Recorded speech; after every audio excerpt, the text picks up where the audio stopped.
Alright guys, I got something awesome to show you today. This is a Siemens XLS. As you can see, it's definitely by no means put together or complete. It's very much still a work in progress, but it's something that I figured y'all would like to see. So, kind of jumping right into it right here, this is the PMI, which is the display / CPU for the XLS systems. Same thing for the Decigo and Cerberus Pro modular panels. The PMI serves as both the display interface as well as the CPU for the panel. So there's not like a motherboard per se. It is in fact part of the display. Moving on down here, this is the card cage. Inside of it there are two cards right now. This is a NIC-C, which is a network card. You connect enunciators to it, and if you were to have a multi-node system, this would be like your node would be designated by the NIC-C. On the right, we have a DLC card, which is basically your SLC that runs the H-series devices. Moving over here, as you can see, I got hooked up to it just an HFP11 smoke detector and an HTRID dual input monitor module. Connected to that module is this MS51 pull station. Moving right along, I've got a PSC12 power supply, and then on the bottom of that you just got like your relays, and you got your data cable going from the power supply to the card cage all the way over to the PMI. Right here, this is where the 120 volt power connects to this.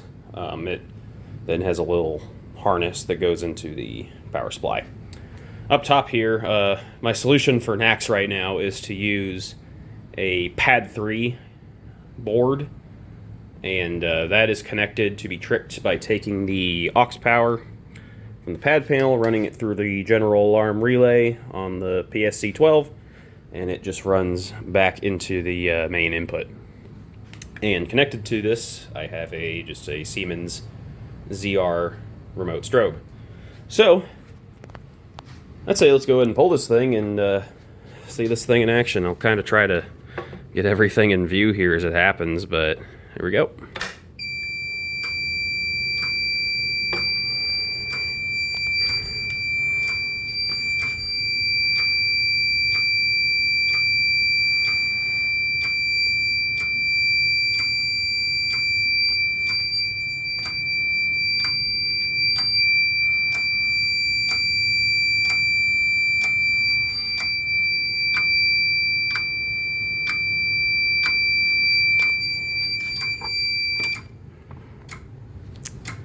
Alright, so since I have the pad panel connected just to the alarm relay, it's not silenceable, so I just have the strobe for that reason.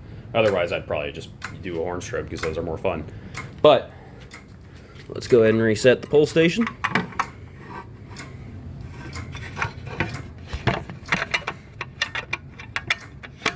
These ones are always fun to try to do when they're on a bench like this.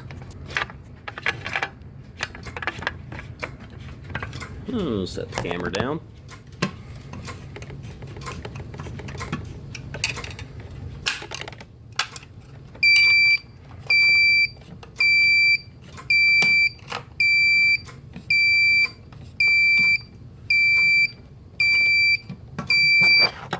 Alright.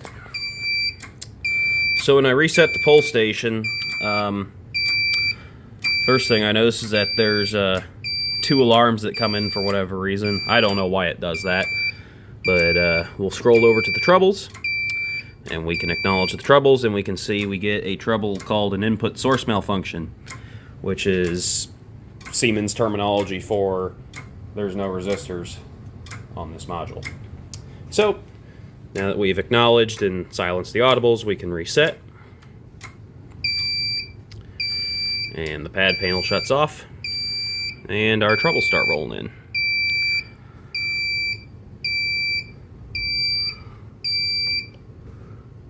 Alright, so let's go ahead and spray the smoke detector.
Now, I highly doubt this detector is going to reset if I don't blow it out.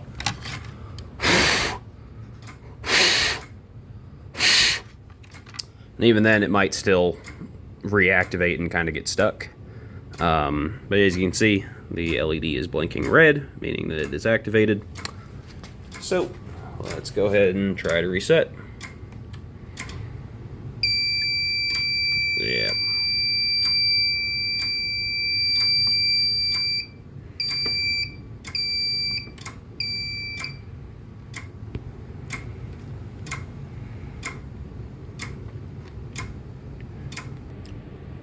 Alright, so I got the panel reset now. So I'll show a few things kind of inside the menu here.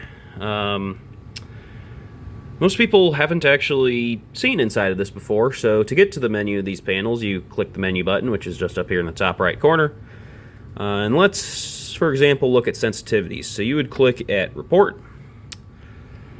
You will get your, kind of get your main panel here. This is the Firefinder panel. You'll click More Info. And then you can see all of the cards and modules that are programmed into the system. So in this case, it's pretty simple. There's a power supply, there's a network card, a NAC card, if I can get this to focus, an SLC card, and then the PMI. So if we wanted to pull the sensitivities for the smoke detector, we would scroll down to the DLC, click More Info, and you can go to Status. And then I like to use a pen for this because these are touchscreen, but they're not super sensitive. You click Sensitivity. You can click View.